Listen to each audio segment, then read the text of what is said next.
At may mga bisita po kami dito. Actually, sila po ay post office. Tapos, nagkataon din na sabay silang parehong inirereklamo. Ayan, si Ma'am Nemia de Goma. Yes, ma'am. At saka si Mr. Edgar Avila andito po para humingi ng tulong na makuha na nila yung kanilang mga kiniklaim sa PhilPost tulad po ng uniform allowance. PEI, ano po yung PEI? Cash gift po ni Pinoy. Cash gift Yes, po ma'am. yan. Ano po yan? Binibigay tuwing Pasko?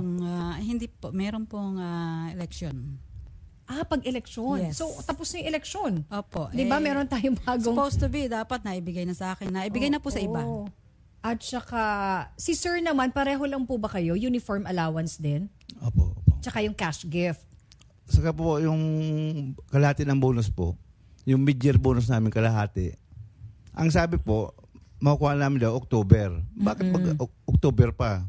Baka patay na ako, hindi pa, ang tagal pa ng October na yun. So bakit daw po October pa? Yung po ang Sino po sir ang kausap niyo po doon? Hindi naman ako sa akin. Ang nakausap, yung isa kong kasamang retire, si Billy Martinez, yun ang sinabihan na October pa daw.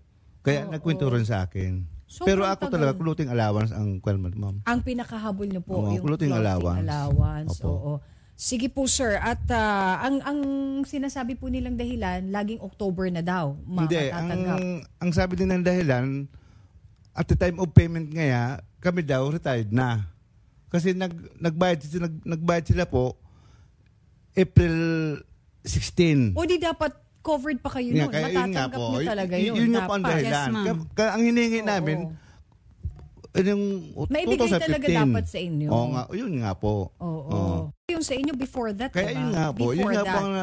Kaya covered talaga po kayo kung pagbabasehan yung April 13 na memorandum. Ang problema kasi sa post office, yung mali, ginagawa nila ng tama. At isa pa po, delaying tactics sila. Sa totoo lang po, ayaw ni President Duterte niya. Yes, ma'am. Ni incoming president yung mga ganon. At saka pinagtrabawan nyo na po yun. Opo. Lalo may cash gift. Dapat ibigay talaga yung cash gift na yan. Hindi man po kami hihingi kung hindi man talaga para sa amin. Oo naman. Konti lang yan po. 5,000 lang yan eh. Napakaliit na yan. Ako po, pero dapat po, pinagtrabawan din namin yan. Deserve nyo po yun na makuha talaga in the first place. Hindi naman talaga pwedeng sa kanila na lang yun, bigyan nyo na lang.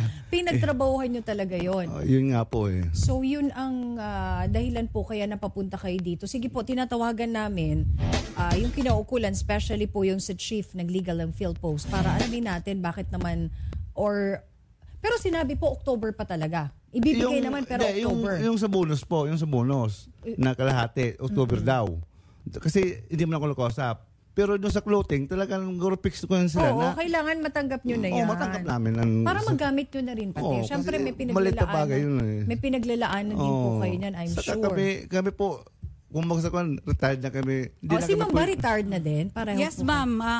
Nag-optional na retirement po ako. Sige po, Dito lang kausapin pong na January natin. 7. Ma'am, baka bumitaw si 2016. Attorney Joselito Gonzales, ang chief ng legal ng PhilPost. Attorney Gonzales, magandang hapon po sa inyo. Attorney Gonzales, magandang hapon po. Attorney Joselito ng PhilPost. Ayan, nasa line 1 si attorney. Yung cash gift na entitled pa po sila noon bago pa po sila mag-retire. Up to now, attorney, hindi pa rin po nila nakukuha. Sabi nila, may pinaglalaanan po talaga sila for that. So attorney, kailan po kaya makukuha nila yung kanilang cash gift and clothing allowance? Hindi ko pa kayang sagutin niya. Alamin ko muna yung tunay na sitwasyon nila.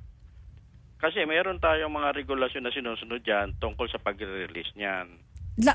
Tulad ngayon, po ng attorney?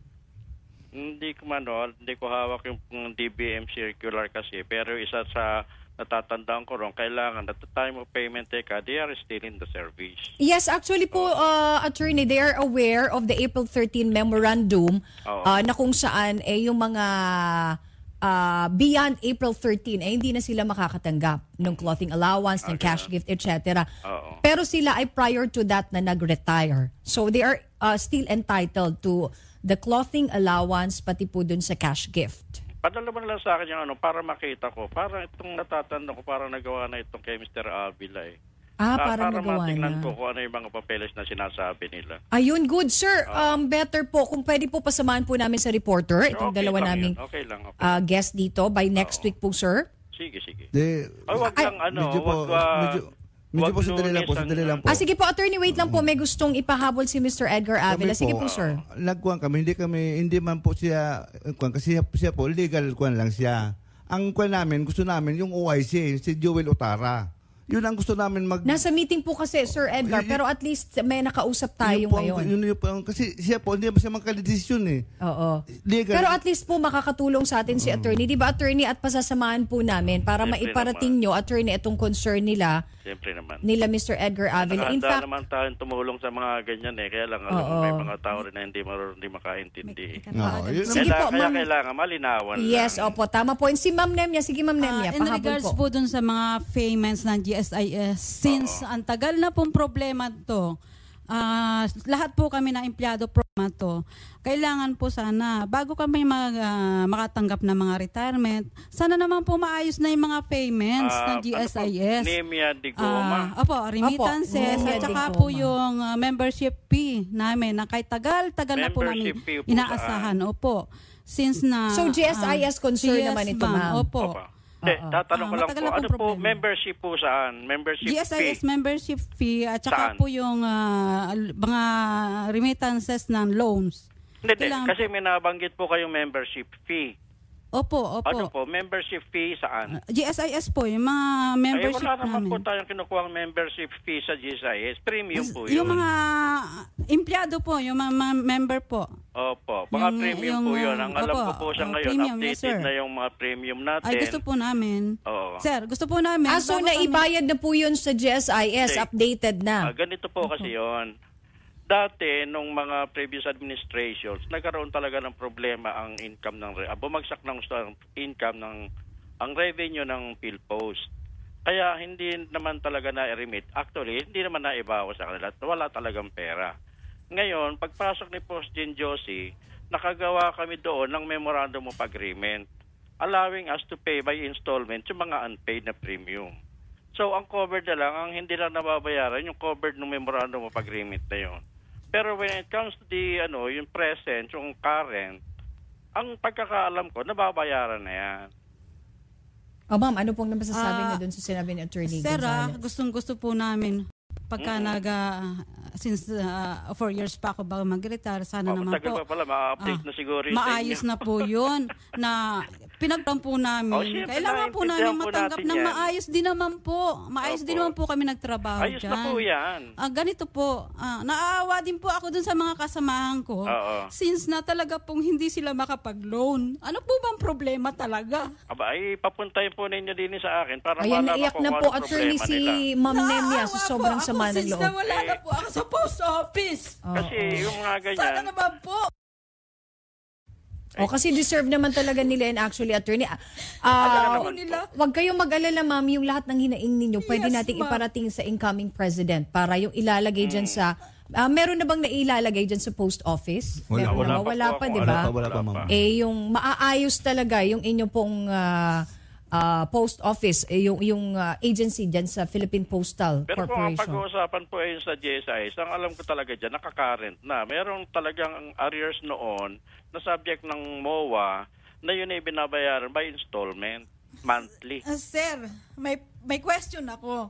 Bakit since na miyembro ako, ni maturity, hindi ko na-receive ni isang beses?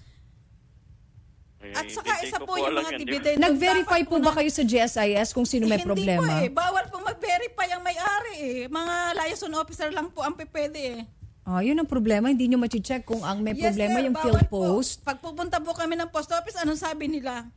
May liaison officer po tayo. Pero Huwag kayong kinakaltasan pumunta po doon. kayo, ma'am. Opo. Monthly yon Opo. mula sa... Kaya po, Ganun rin po ang maisasuggest ko dyan. Ang pinakamagandang gawin dyan, isulat nila para kung liaison officer, makapunta ng GSIS, malaman nila ang status. Sino po ang susulatan nila? Yung liaison? Parang... Pag pumunta po, halimbawa, pumunta po sila sa HR.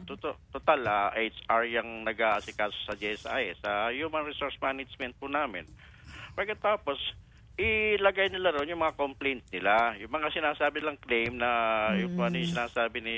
Pero attorney, alam nyo, it's about time siguro dahil change is coming. Well, lahat tayo very positive totoo doon. naman po yun. Na Pero sana maayos po talaga ang sistema dyan sa Ayun loob. Bigyan nyo naman po ng konting pansin ang mga manggagawang maliliit. Wag lang naman pong puro matataas ang Huwag papansin. po kayong mag-alala at binibigyan po natin ng pansin lahat yan. Kaya nga sabi ko sa inyo, yung sinasabi nyo, ilagay nyo sa sulat para ma-follow up namin sa GSIS. Yes, sir. Dapat aksyonan nyo po kaagad, sir. Hindi nga po Kagalang-galang, namin alam attorney. kung ano yung problema ninyo. Kaya So ganito na lang, kailangan attorney, dali nyo since agad. ito po ay mga mukhang talagang ano to marami palang problema. Oo nga po eh. Talagang Oo. Sa pakiramdam Dyan sa ko loob na. ng, Philpost. di ba, ng Kaya PhilPost. ako naman, sa akin lang naman, hindi naman kami makakakilos kung hindi namin alam ang problema.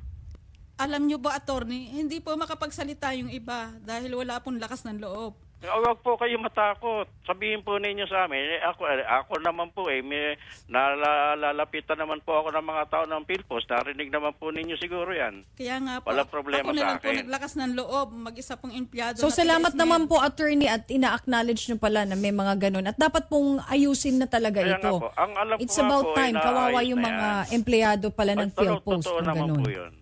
Oo. Ang alam ko nga lang, naayos na yan. Ngayon, meron sila sinasabi, kailangan isulat nila sa akin para ma-follow up ko naman. So Para in black mabigyan ng and white. karapatang action agad-agad. Oo. Kung Anyway, hindi namin attorney, kasi alam, wala na, hindi kami makakagawa ng action. right. Anyway, attorney, ang gagawin po namin, sasamahan po namin itong sige lang complainants namin. Dalawa po sila dito. Sige lang po. Ng reporter po namin para talaga malaman nyo at magkakaalaman niya kumbaga lahat na i-boost nila yung kanilang mga nakikitang medyo bulok na sistema po Yes, dyan Umiiyak sa ma'am. pa yata si PhilPost. Mrs. Tigoma eh. Yes, ma'am. Marami pong empleyadong hindi makapagsalita. Marami akong experience dito yung mga natutulungan ko, yung mga ganyan, may iyak eh, wala man tayo magagawa. Tutulungan ko, basta alam ko ang problema. Eh kung hindi ko alam ang problema, ano magagawa ko? Pero matindi po yun, sir, yung sinasabing di pala updated sa GSIS, kinakaltasan sila, nagastos na, bakit hindi Yun pa nga na-update sinasabi ko sa po, GSIS? Yun na-current ang na medyo. yan.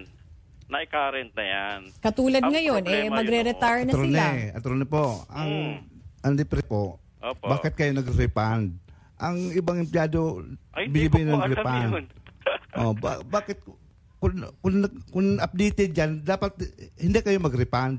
Ang alam ko, yung mga na-refund nila, yung mga naibawas na naging subject ng MOA. So, yung naging subject ng MOA na naibawas pala ng GSIS yun, ibinawas dun sa MOA na ibinayad, dun sa installment na ibinayad, ibinabalik dun sa tao. Yun ang refund na sinasabi. Yun ang pagkakaalam ko. Attorney, Opo. ang balita ko po, yung lahat ng remittances at saka po yung mga sa premium, medyo yun ata minsan ang pinapasweldo. Yun lang ang balita ko. Ay, Hindi nung ko- araw hindi ko po yun. sure. Hindi na po ngayon. Nung araw po yun. Kaya nga nagkaroon po tayo ng mga nung mga year, mga 2009, 2010, mga ganon. Talagang bagsak na bagsak. Ganon ang nangyayari. Inuna yung sweldo ng mga tao. Nako, hindi na ako magtataka, attorney, kung may nagkakawalaan ng mga package dyan sa dahil pala sa ganitong sistema. Anyway, sana po talaga, attorney, ha? Sana talaga. Eto para na lang sa lahat ng mga manggagawa, maliit na manggagawa, especially ng PhilPost. Opo. Maayos po kasi kawawa dito si Ma'am Neme talaga talagang naman sa sama ng loob. Sobrang Talaga naman sakit ng kanyang nararamdaman po sa sinasapit po Paalam nila nila sa sa loob. akin yung kanilang reklamo para ma-follow up ko doon sa tamang opisina rin sa amin. Oo. Yun lang masasabi. Sige, attorney, ganun na lamang po at sana talaga maayos sa darating na administrasyon Opo, na ayun. may uupong bagong PhilPost, maayos na ito. Maski po kami umaasa ng ganun. Dahil naman I'm sure po mapaganda alam niyo talaga yung mga natin. nangyayari dyan, attorney. Yung sa loob na, yung mga sinasabi po nitong dalawa naming bisita. Yung sa GSIS, ang alam ko nga, yung sinabi ko nga kanina, yung sinasabi na noon na hindi nire-remit, noon po yun. Kaya nakagawa Yung kwan attorney, yung mga increase namin, yung increase po. O yung increase po, No. hindi natupad din. Dalawa Hindi na bigay. pong dumaan na presidente. Yung Bombay. SSL3 po, Ay, yung ini-installment. SSL3 ang binabanggit ninyo, na-implement nyo po yung SSL3 hanggang Trans 3 nung pagdating ng rationalization. Yung SSL3 Trans 4, na-implement yung 50% mula anong January at yung remaining 50% may implement by July. In installment ka. Anyway, attorney, ilang taon na po kayo, if you don't mind, sa PhilPost? 13 na po. Matagal na pala. So, Matagal na more or rin. less, alam nyo na po talaga ang kalakaran dyan. Ano nangyayari? Ay, hindi rin eh. Hindi pa Kasi rin? andito lang ako sa legal eh. Anyway, attorney, ganun na lamang po kasi kulang na po tayo sa oras. Sige Mag-news lang po. break na. Pakisabihan na lang po. Opo, papasamahan ko na lang po ito sa aming reporter. Pero wala po ako ng Lunes, Martes, Miyerkules kasi may hearing ako sa Pagadian. So Thursday po. Webis po. Oo. Ay, ano po namin, schedule lang Thursday. Sige Dito po sa aming mga bisita. Salamat po, Attorney Gonzales. Sige po, Ma'am Nemia de Goma. Attorney, marami pong salamat. Kung mapagbibigyan sana niyo po kami, sana gumanda na po ang takbo ng post office. At Actually, ma'am, gumanda po ang kinabukasan ng kasamahan ko sa post office. Nawala na po ata si attorney. Ma'am, ganito, lahat ng mga nalalaman nyo, total retired na kayo, ilagay nyo sa sulat, ibibigay natin sa kung sino man yung maupong PhilPost. Opo. Manager, general manager. Kasi, para po gumanda. or postmaster general ang tawag doon, di ba? Yes, ma'am. Si yun. Ma'am, si Jewel Otara, ma'am, kuhan yun, OIC. OIC pa lang eh. Hindi pa talaga. naglalagay na. I'm sure. Kasi once na lahat po yun, ilagay nyo in black and white. Yes. Para, Pero at least, ma'am, sa memorandum, siya po may pirma eh. Sino po? Si OIC Jewel Otara. yun nga po eh. Yun nga diferensyahan niya eh. Yun nga po ang problema eh. Hindi natin makausap na sa meeting daw eh. Nagpirma siya sa memorandum na hindi niya naintindihan yung pinipirmahan niya. Yun nga po. May mga legal naman siya eh. Kaya nga siya med chief para ipaintindi yung mga ganong bagay. Ang nangyayari po, pasahan, ipasa kay Jewel Otara, kay OIC, tapos sa legal. Yung legal naman, balik naman doon kay... Sige po. Sir, ganito po. Ang mangyayari nito, sasamahan kayo Friday, ini-schedule na nila kay Attorney Joselito Gonzales. And dapat po may separate din kayong sulat. Iparating natin yan sa magiging incoming Postmaster General. Kasi I'm sure hindi alam yun. Tsaka iba na kasi ngayon na administrasyon. Talagang may gugulong at gugulong ang ulo. Di ba? Meron talaga, alam nyo, nakikita ko yan na may pagbabago talaga, especially kung yung iuupo mo doon matino at gusto talagang malinis yung hanay po dyan sa loob ng PhilPost. So naintindihan ko si ma'am, yung sama ng loob niya, yung galit, lahat na ni ma'am, at yung awa nyo rin sa mga empleyadong ando na hindi rin makapagsalita. Opo, kasi po, naiintindihan ko po yun. ako po, kahit post office po ako, nawalan din po ako ng padalang pera dyan. Sinanggunin ko po sa legal, wala rin po at nangyari. least, diba? Maging si ma'am nawalan. Kaya nga siguro dahil nasa bulok nga kasi ang sistema, ma'am. Sabihin na natin, bulok talaga. Yes, ma'am. So masasabing isa rin to sa kurap na ahensya siguro masasabi. Opo. Sige po, ma'am. Baguhin na natin sana yun Baguhin para na, it's gumanda about ang kinabukasan ng aming mga anak. Correct. Opo. Salamat po sa inyong pagtitiwala sa amin, Ma'am Nemia de Goma and Sir Edgar Avila. Na po kami. Ay, oo naman po. At anytime po, punta po kayo din, i-schedule na po kayo. Sasamahan po talaga kayo. Thank you very much po. Para mas maganda po kasi sinasamahan. Okay? Sige, sir. Salamat po. Be sure to come back. Use 5 everywhere. Copyright 2016.